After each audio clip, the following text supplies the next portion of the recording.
Please welcome the Vice President of the United States, Kamala Harris.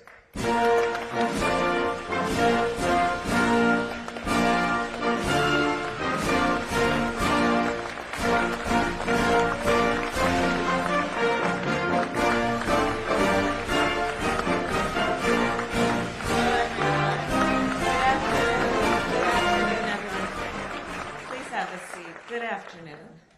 It's good to see everyone. Ambassador Hartley, thank you for the warm welcome that you gave us last night and today, and for inviting us to be here with you. And thank you for your extraordinary leadership on behalf of the President and me and our country. And it is, of course, my honor to be with everyone here at the United States Embassy in London, as well as to be with former Prime Minister Theresa May, and all of the leaders from the private sector, civil society, academia, and our many international partners.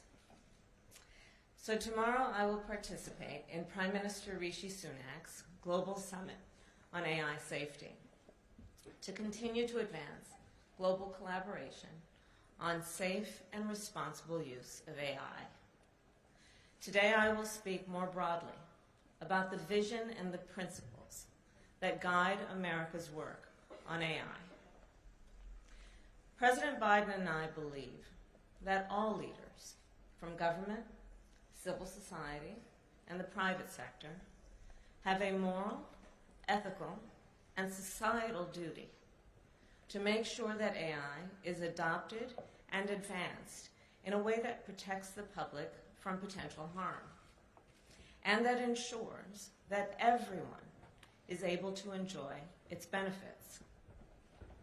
AI has the potential to do profound good, to develop powerful new medicines, to treat and even cure the diseases that have for generations plagued humanity, to dramatically improve agricultural production, to help address global food insecurity, and to save countless lives in the fight against the climate crisis. But just as AI has the potential to do profound good, it also has the potential to cause profound harm.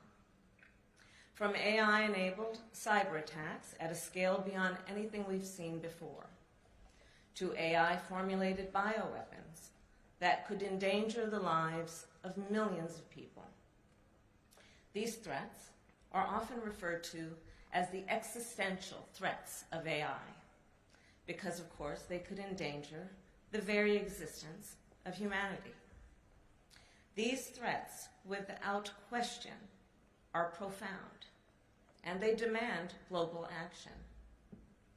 But let us be clear, there are additional threats that also demand our action, threats that are currently causing harm, and which to many people also feel existential. Consider, for example, when a senior is kicked off his health care plan because of a faulty AI algorithm. Is that not existential for him? When a woman is threatened by an abusive partner with explicit, deepfake photographs, is that not existential for her? When a young father is wrongfully imprisoned because of biased AI facial recognition, is that not existential for his family? And when people around the world cannot discern fact from fiction because of a flood of AI-enabled mis- and disinformation, I ask, is that not existential for democracy?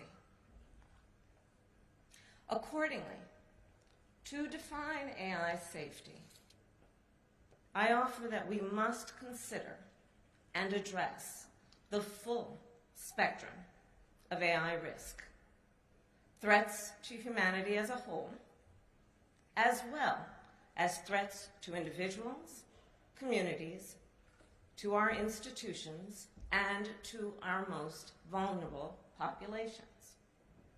we must manage all these dangers to make sure that AI is truly safe. So many of you here know my mother was a scientist, and she worked at one of our nation's many publicly funded research universities, which have long served as laboratories of invention, creativity, and progress. My mother had two goals in her life: to raise her two daughters and end breast cancer. At a very early age then, I learned from her about the power of innovation to save lives, to uplift communities, and move humanity forward. I believe history will show that this was the moment when we had the opportunity to lay the groundwork for the future of AI. And the urgency of this moment must then compel us to create a collective vision of what this future must be.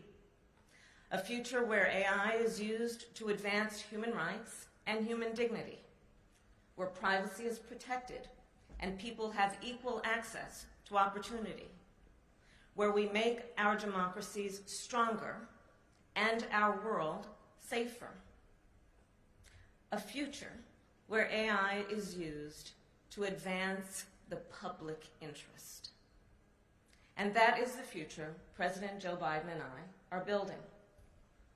Before generative AI captured global attention, President Biden and I convened leaders from across our country, from computer scientists to civil rights activists to business leaders and legal scholars, all to help make sure that the benefits of AI are shared equitably and to address predictable threats, including deep fakes, data privacy violations, and algorithmic discrimination. And then we created the AI Bill of Rights. Building on that, earlier this week, President Biden directed the United States government to promote safe, secure, and trustworthy AI, a directive that will have wide-ranging impact. For example, our administration will establish a national safety reporting program on the unsafe use of AI in hospitals and medical facilities. Tech companies will create new tools to help consumers discern if audio and visual content is AI generated. And AI developers will be required to submit the results of AI safety testing to the United States government for review. In addition, I am proud to announce that President Biden and I have established the United States AI Safety Institute, which will create rigorous standards to test the safety of AI models for public use. Today, we are also taking steps to establish requirements that when the United States government uses AI, it advances the public interest. And we intend that these domestic AI policies will serve as a model for global policy. Understanding that AI developed in one nation can impact the lives and livelihoods of billions of people around the world. Fundamentally, it is our belief that technology with global impact deserves global action. And so, to provide order and stability in the midst of global technological change, I firmly believe that we must be guided by a common set of understandings among nations. And that is why the United States will continue to work with our allies and partners to apply existing international rules and norms to AI and work to create new rules and norms. To that end, earlier this year, the United States announced a set of principles for responsible development, deployment, and use of military AI and autonomous capabilities. It includes a rigorous legal review process for AI decision-making and a commitment that AI systems always operate with international and within international humanitarian law. Today, I am also announcing that 30 countries have joined our commitment to the responsible use of military AI, and I call on more nations to join. In addition to all of this, the United States will continue to work with the G7, the United Nations, and a diverse range of governments from the global north to the global south to promote AI safety and equity around the world. But let us agree, governments alone cannot address these challenges. Civil society groups and the private sector also have an important role to play. Civil society groups advocate for the public interest. They hold the public and private sectors to account and are essential to the health and stability of our democracies. As with many other important issues, AI policy requires the leadership and partnership of civil society. And today, in response to my call, I am proud to announce that 10 top philanthropies have committed to join us to protect workers' rights, advance transparency, prevent discrimination, drive innovation in the public interest, and help build international rules and norms for the responsible use of AI. These organizations have already made an initial commitment of $200 million in furtherance of these principles. And so today I call on more civil society organizations to join us in this effort. In addition to our work with civil society, President Biden and I will continue to engage with the private companies who are building this technology. Today, commercial interests are leading the way in the development and application of large language models and making decisions about how these models are built, trained, tested, and secured. These decisions have the potential to impact all of society. As such, President Biden and I have had extensive engagement with the leading AI companies to establish a minimum baseline of responsible AI practices. The result is a set of voluntary company commitments, which range from commitments to report vulnerabilities discovered in AI models to keeping those models secure from bad actors. Let me be clear. These voluntary commitments are an initial step toward a safer AI future, with more to come. Because, as history has shown, in the absence of regulation and strong government oversight, some technology companies choose to prioritize profit over the well-being of their customers, the safety of our communities, and the stability of our democracies. An important way to address these challenges, in addition to the work we have already done, is through legislation. Legislation that strengthens AI safety without stifling innovation.